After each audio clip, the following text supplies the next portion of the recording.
To Marine Corps Air Station New River and Camp Lejeune in North Carolina, where they spent the day meeting with students, educators, military families, and United States Marines.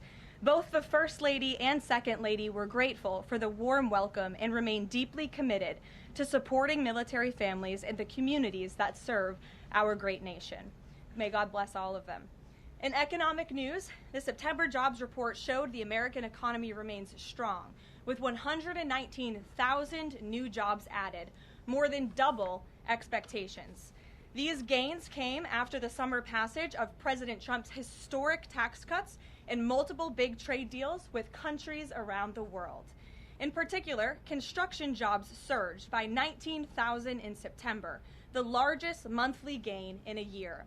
Nearly all of this solid monthly job growth came from the private sector and went to Americans rather than foreign-born workers, the opposite of what we saw under the previous administration.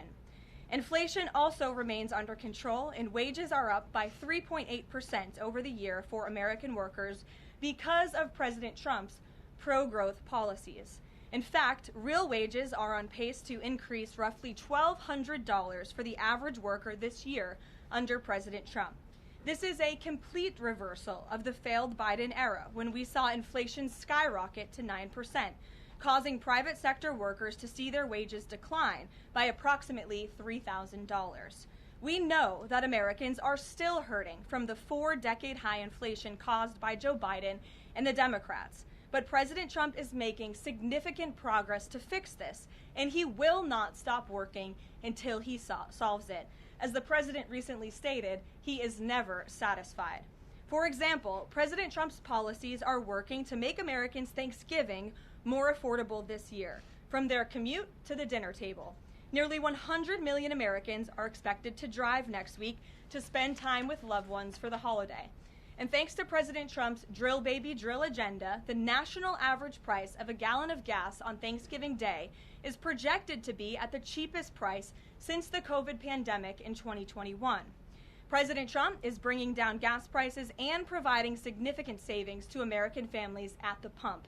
And again, we expect those prices to continue to decline. According to the American Farm Bureau Federation's annual survey, cooking Thanksgiving dinner will also cost less this year than it did last year and is down about 5% overall. The average price for a staple of the meal, a 16-pound frozen turkey, is down more than 16% from last year, which will provide critical savings for families and their budgets. President Trump's entire economic agenda is aimed at putting more money back into the pockets of hardworking Americans. That's why he signed the largest middle tax cuts in history into law, from no tax on overtime, no tax on tips, to no tax on Social Security. And according to a new study from Piper Sandler, which is out this week, tax filers can expect an extra $1,000 bump to their tax refund next year, and what could be a record-breaking tax refund season. So there is more good news to come. We know these refunds will make a huge difference for Americans to help pay down their bills and use towards life's expenses. In other news this week, President Trump took a significant step toward delivering on a core campaign promise to finally close the Department of Education. To shrink the bloated federal bureaucracy, the Department of Education just entered into new interagency agreements with 4 agencies: the Departments of Labor, Interior, Health and Human Services, and State. These agencies will now ensure the delivery of legally required programs while also refocusing them to better serve students. This common sense action brings the Trump administration much closer to finally returning education where it belongs, at the state and local level, not in Washington, D.C.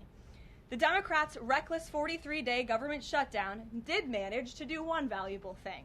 It proved that America does not need a federal Department of Education.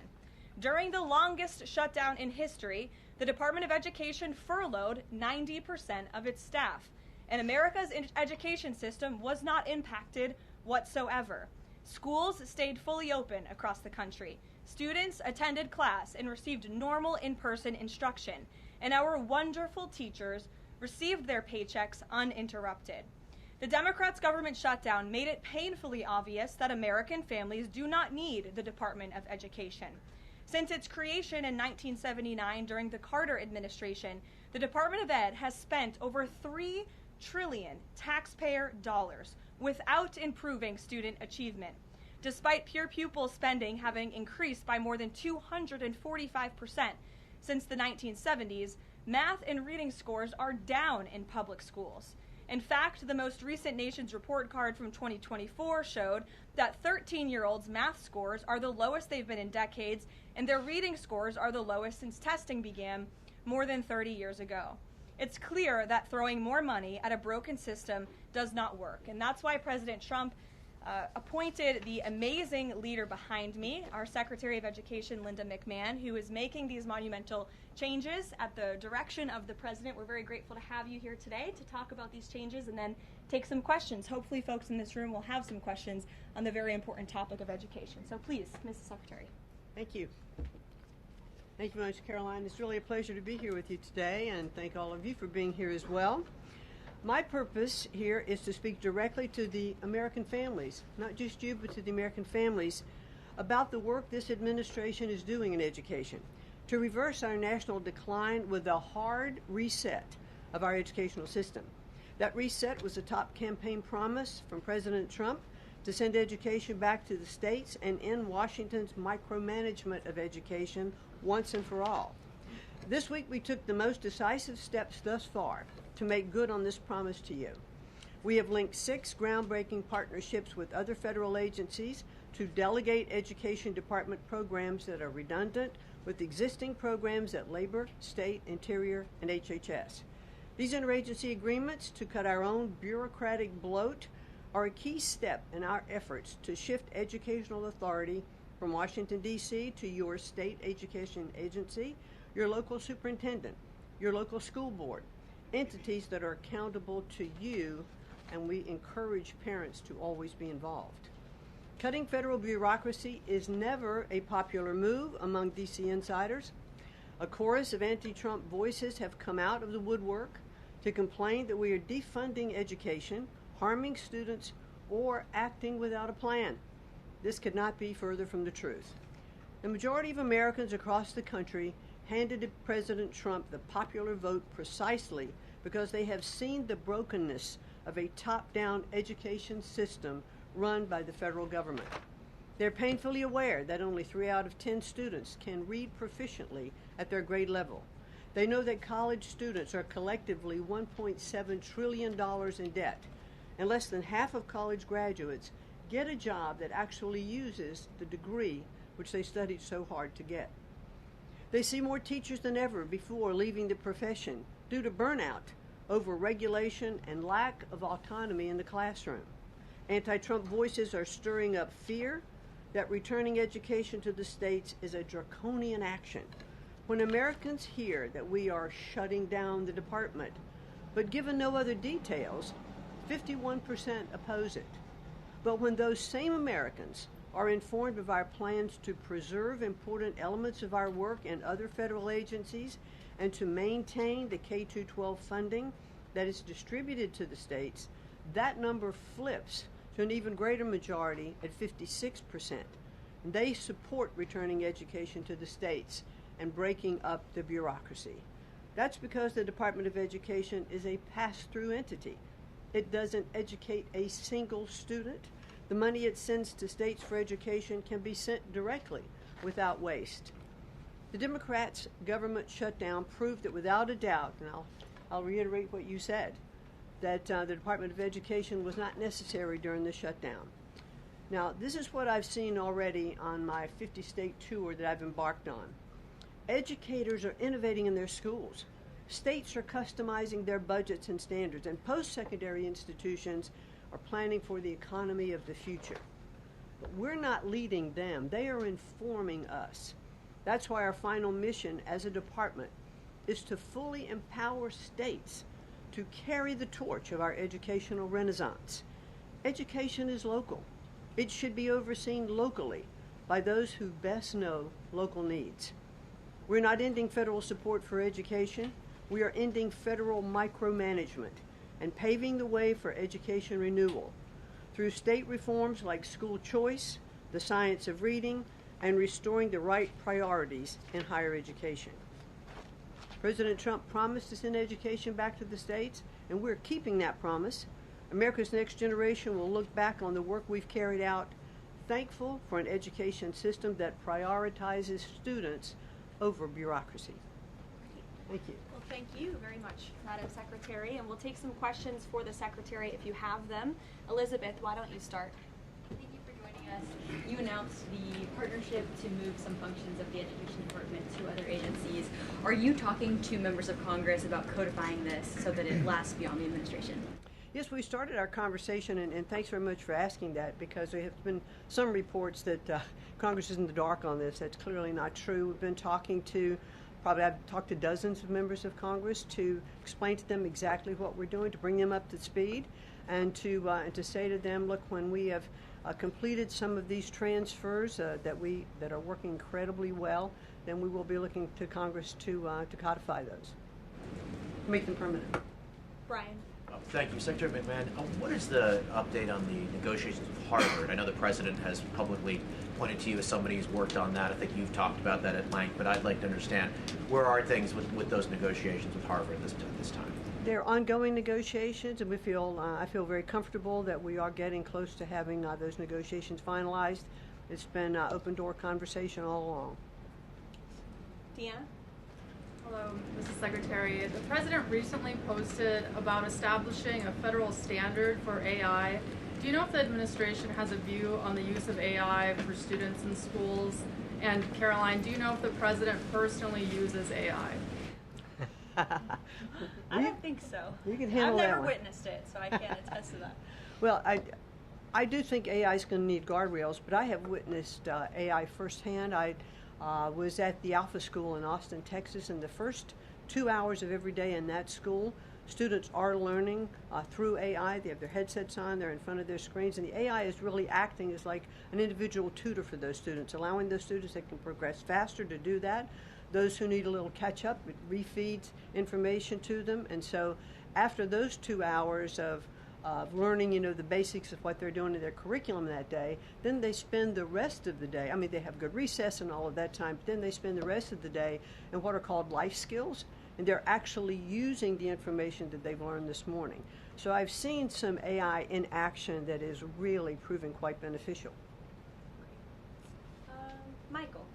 Thank you, Karoline. Secretary McMahon, as the Education Department continues to pare down, can you talk about taxpayer services like charter school grants and how the department will continue to assist kids with special needs?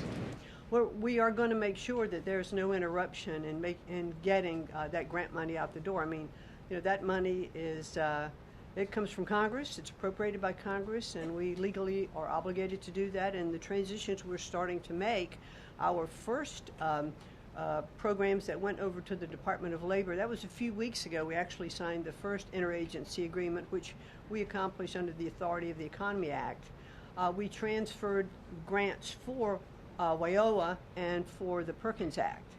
And the really good news is that the Department of Labor has a much more sophisticated system, technology system and grant fulfilling system than the Department of Education does.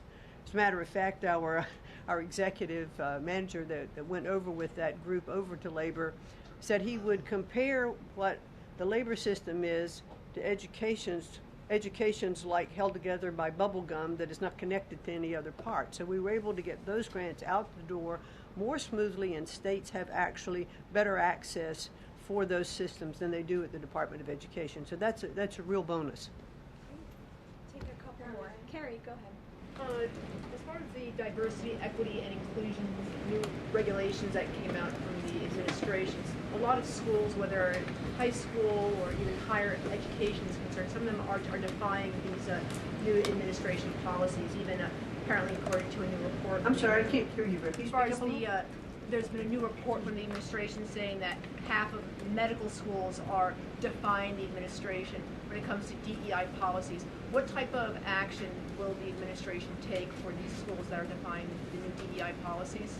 Well, certainly the President has been very clear, and the Department of Education has taken measures to make sure that as Schools are developing, their policies, or if they have open DEI offices, they're closed, or DEI regulations and rules are stripped, from their programs, and so that will continue. Great. We'll take one more. Go ahead. Thank you, Caroline. Secretary McMahon, my question is, since you said 3 out of 10 students are literate with regard to their reading capacity, would now the states help to improve those numbers since you have gone back to the states? Well, what we are finding, that the states that are making great progress, it's through their own innovation. It's not coming from the Department of Education. I think the Department of Education is really misunderstood about what our function is. We don't teach one student. We have nothing to do with the curriculum that are in any states. We are a pass-through pathway from money that's appropriated by Congress to get, to the states. But what we have seen in those states that have taken that initiative and they are embracing the science of reading and returning that into their school programs. Louisiana has done it. Mississippi, they call it the Mississippi Miracle, because they were I think bottom or next to last in reading proficiency in Mississippi, and now they're middle of the pack, which has been a really big jump. Florida has, Iowa has, Tennessee. So, but these are innovations that are done at the state level. This is not anything we're dictating, and that's why I'm saying returning education to the states, where they really are already leading in their education endeavors, and 90% of their budget they provide. The federal government only provides 8 to 10% of the budget for education, so let's make sure that grant money that's coming from the federal government is getting in their hands as efficiently as possible and getting to students. We don't want teachers having to spend their time and money in regulatory compliance. There was one superintendent chief who said to me that they had done some calculation in their state, and that for every dollar that went into the classroom in a grant, 47 cents was spent in regulatory compliance. So let's get the money into the hands of our students and our teachers. Let's raise the level of education. The other thing I'll do, and I'll quickly wrap up for you, is this 50-state tour that I have embarked on. We've done about 14 states. We've shut down a little bit during the shutdown. But what I am doing is visiting different kinds of schools, grammar schools, middle schools, high schools, micro schools, private schools, charter schools, the whole gambit. And in the end, my goal will be, as we step away and fully deliver education back to the states, is to provide them with a best practices toolkit of all of the things that I have seen around the country to say, hey, this is working. Check with these superintendents, check with these governors. And you know what I found a little bit is governors are a little competitive, so it's kind of nice to give some of these best practices out there. It'll work because it's already working. If we leave it with the people who are closest to the students, the president believes, as do I, the best education is that's closest to the child, and parents' involvement is critical to the success. Awesome. Thank you so much. Thank you, Linda. Thank you so much. I appreciate your coming All right. today. Thanks for your great work. Whoops. And Thank she's you all very much. a busy lady, so we'll let her Come get on. back to work. All right. Thank you again. Well, let's get to it. You guys were so calm with her. I wish you were that calm with me. We'll kick off with our new media seat, as always. Javier, why don't you start us off, and then we'll get to the rest of the room. Go ahead. Thank you very much. My name is Javier Negre. I'm from Spain. I'm the owner of the biggest media platform in Hispanic politics, with brands like La Derecha Diario, Ida TV, or UH and Plus, or Vicegrad in Spanish. And I'm happy to be here. Thanks for supporting the new media, also in the Hispanic community. We try to fight against media like Telemundo, Univision, CNN, or NBC News that are spreading fake news and attacking the ICE operations. We will premiere this Sunday the Real America's Voice, the Rainy Show, the first Hispanic show against communism and woke culture that is promoted by people like George Soros to bring communism all over the world, like happened in New York. I have two questions for you, if you don't mind. In Mexico, the young people is protesting against President Sheinbaum. They think she's doing nothing against the cartels.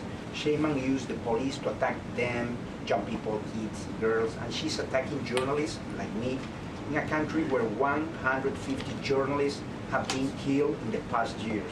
The USA legacy media is attacking President Trump for his comments about the fake news media, while they are not publishing anything about the murders of journalists in Mexico.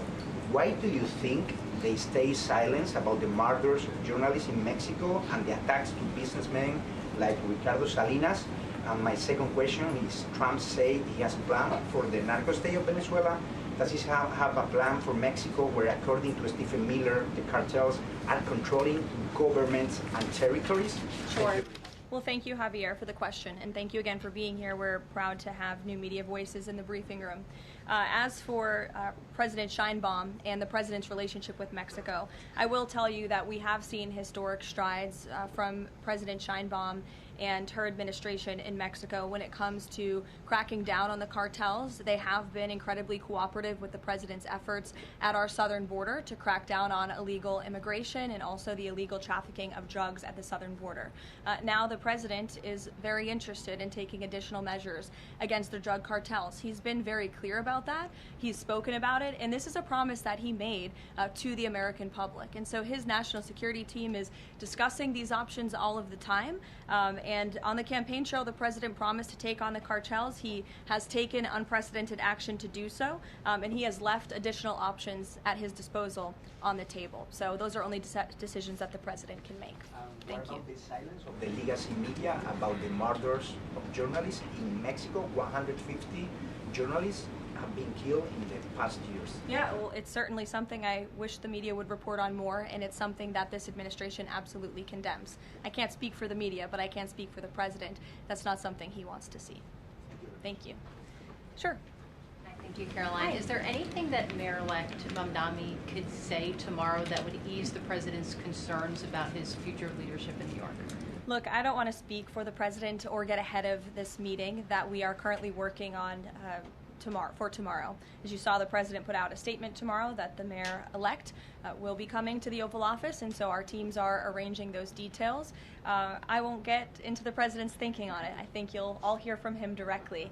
I also think I will just add, it speaks volumes that tomorrow we have a communist coming to the White House because that's who the Democrat Party elected as the mayor of the largest city in the country. I think it's very telling, but I also think it speaks to the fact that President Trump is willing to meet with anyone and talk to anyone and to try to do what's right on behalf of the American people, whether they live in blue states or red states or blue cities, in a city that's becoming much more left than I think this president ever anticipated in his many years of living in New York himself. Nancy. Thanks, Caroline. This morning, President Trump accused 6 Democratic lawmakers of seditious behavior punishable by death. Just to be clear, does the president want to execute members of Congress? No. Let's be clear about what the president is responding to, because many in this room want to talk about the president's response, but not what brought the president to responding in this way. You have sitting members of the United States Congress who conspired together to orchestrate a video message to members of the United States military, to active duty service members, to members of the national security apparatus, encouraging them to defy the president's lawful orders. The sanctity of our military rests on the chain of command. And if that chain of command is broken, it can lead to people getting killed. It can lead to chaos. And that's what these members of Congress who swore an oath to abide by the Constitution are essentially encouraging. We have 1.3 active duty service members in this country. And if they hear this radical message from sitting members of Congress, that could inspire chaos, and it could incite violence, and it certainly could disrupt the chain of command. These 3 members of Congress, I will also add, knew exactly what they were doing. You look at Alyssa Slotkin. She's a former member of the CIA. Mark Kelly was a captain in the U.S. Navy. Maggie Goodlander was a naval officer, and notably, she is also the wife of Joe Biden's national security former advisor, Jake Sullivan. And so these members knew what they were doing. They were leading into their credentials as former members of our military, as veterans, as former members of the national security apparatus to signal to people serving under this commander-in-chief, Donald Trump, that you can defy him and you can betray your oath of office. That is a very, very dangerous message, and it perhaps is punishable by law. I'm not a lawyer. I'll leave that to the Department of Justice and the Department of War to decide. But the president has Chris, frequently, but Caroline, can I just follow up? The president and the vice president, for that matter, have accused the other side of encouraging political violence. Isn't that exactly what the president is doing when he says that members of Congress should be killed? Why aren't you talking about what these members of Congress are doing to encourage and incite violence? They are literally saying to 1.3 million active duty service members not to defy the chain of command, not to follow lawful orders. Actually, Every they said single you can refuse an illegal order, which but is they're suggesting, Nancy, that the president has given illegal orders, which he has not. Every single order that is given to this United States military by this commander-in-chief and through this chain of command, through the Secretary of War, is lawful. And the courts have proven that. This administration has an unparalleled record at the Supreme Court because we are following the laws. We don't defy court orders. We do things by the books. And to suggest and encourage that active duty service members defy the chain of command is a very dangerous thing for sitting members of Congress to do. And they should be held accountable, and that's what the president wants to see. Phil. Thank you. Ambassador Mike Huckabee had a meeting with Jonathan Pollard, a former U.S. citizen who was convicted and spent 3 decades in jail for selling state secrets to Israel. Did the White House know that that meeting was going to happen? Does the administration condone it? The White House was not aware of that meeting, but the president stands by our ambassador, Mike Huckabee, and all that he's doing for the United States and Israel. You said that the president was going to do what was right for U.S. citizens, regardless of whether they lived in blue or red states. I'm curious if there's any chance in tomorrow's meeting with Mayor-elect Mamdani that he will be able to convince the president to abandon that promise to cut off federal funding to New York City. Look, Phil, we'll see how the meeting goes tomorrow, and I'll let the president speak for himself. Natalie. Thank you, Caroline. What did the president mean when he called reporter piggy? Look, the president is very frank and honest with everyone in this room. You've all seen it yourself. You've all experienced it yourselves, and I think it's one of the many reasons that the American people reelected this president, because of his frankness. And he calls out fake news when he sees it. He gets frustrated with reporters when you lie about him, when you spread fake news about him and his administration. But he also is the most transparent president in history, and he gives all of you in this room, as you all know, unprecedented access. You are in the Oval Office almost every day asking the president questions. And so I think the president being frank and open and honest to your faces rather than hiding behind your backs is frankly a lot more respectful than what you saw in the last administration, where you had a president who lied to your face and then didn't speak to you for weeks and hid upstairs and didn't take your questions. So I think everyone in this room should appreciate the frankness and the openness that you get from President Trump on a near daily basis. And go ahead. As a follow-up, yes. The Washington Post just reported that the Coast Guard has I'm calling on Bloomberg. Go ahead. Caroline, thank you. 2 questions for you. The New York Times is reporting that the administration is now sending a U.S. official to the G20. They're sending Mark Dillard. Can you confirm if that is true, and then also explain the shift in? I'd be happy to explain, because there is not a shift. The United States is not participating in official talks at the G20 in South Africa. I saw the South African president running his mouth a little bit against the United States and the president of the United States earlier today, and that language is not appreciated by the president or his team. The ambassador or the representative of the embassy in South Africa is simply there to recognize that the United States will be the host of the G20. They are receiving that send-off at the end of the event. They are not there to participate in official talks, despite what the South African president is falsely claiming. On Ukraine, there have been reports that President Zelensky said, he's looking to look at the plan, that there's been reports about the Trump administration proposing a plan. Can you just give an update on where Russia-Ukraine stands, and does the president plan to speak with Zelensky anytime soon, or when can you expect that? So I'm happy to provide an update. I've seen quite a bit of reporting on the latest with Russia-Ukraine, so let me clarify and give you guys the truth on where it currently stands. President Trump has made it very clear since day one, and even on the campaign trail, that he wants to see this war come to an end. He has grown increasingly frustrated with both sides of this war, Russia and Ukraine alike, for their refusal to commit to a peace agreement.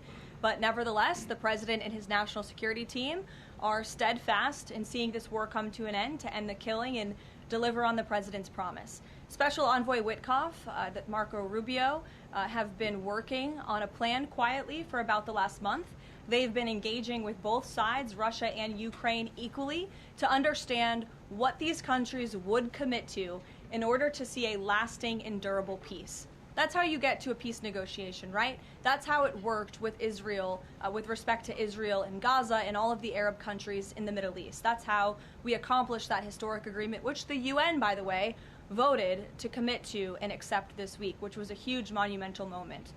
So they have been engaged with both sides, and these talks are continuing. As always, I'm not going to litigate the details of this plan as it's ongoing and it's in flux, but the president supports this plan. It's a good plan for both Russia and Ukraine, and we believe that it should be acceptable to both sides, and we're working very hard to get it done. And I'll also add, I know Secretary Driscoll did meet with President Zelensky today. We spoke with him. He was very optimistic following that meeting, and so again, we are having good conversations with both sides with respect to ending this war. Karoline? Sure, go ahead. Ukraine. You said this is a good plan. So according to our sources, this proposal demands major concessions from Ukraine and doesn't demand much from Russia. So was Russia involved in drafting Your this? understanding is wrong. Have you read the full plan?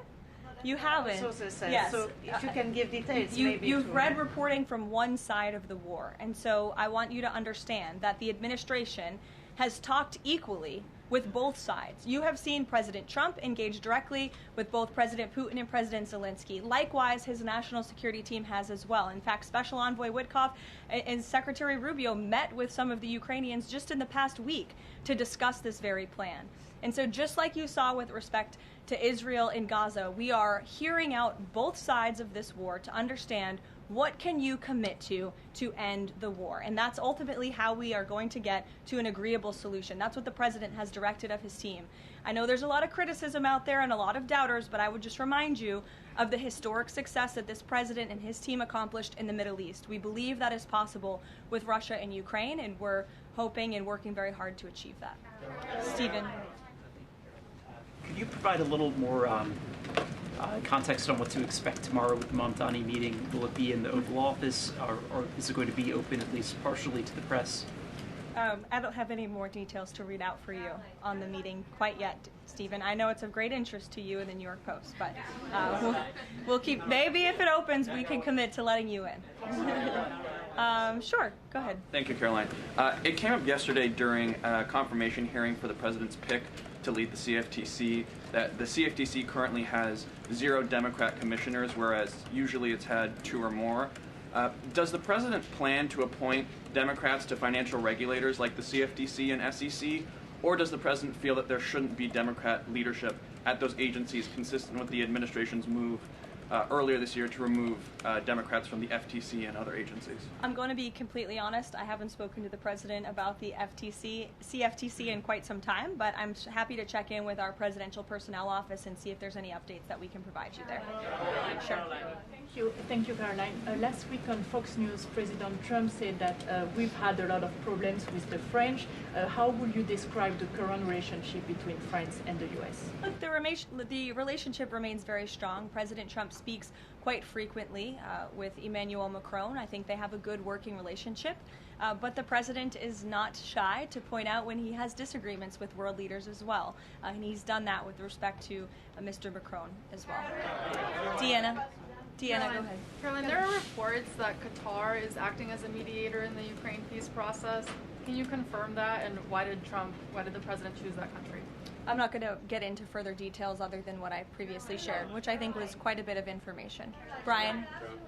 Thank you, Caroline. 2 questions. We were talking about 4 earlier in this briefing about the president's orders. You were going back and forth about what the ad said and what it didn't say. My first question is... The ad? The advertisement that the Senate Democrats were featured in. So my first question is, no matter what the order is, it could be to any administration official, military or otherwise, no matter if legal experts might think it's illegal, does the president expect those cabinet members, administration officials to go ahead with those orders regardless of any outside thinking or experts? The president expects his cabinet officials and the administration to follow the law and to demand accountability and hold people accountable for their dangerous rhetoric. And I would just add that if this were Republican members of Congress who were encouraging members of the military and members of our United States government to defy orders from the president and from the chain of command, this entire room would be up in arms. But instead, it is the other way around, and I think that's quite telling. I'm going to let you all go because the president, excuse me, I appreciate the encouragement this morning, but this afternoon. But President Trump is about to meet in minutes with Israeli hostages who this administration freed, and so I'm going to go up to that meeting, and you will hear more about that later. Thank you. Caroline, you misquoted Democrats in that video. That's actually not what they said.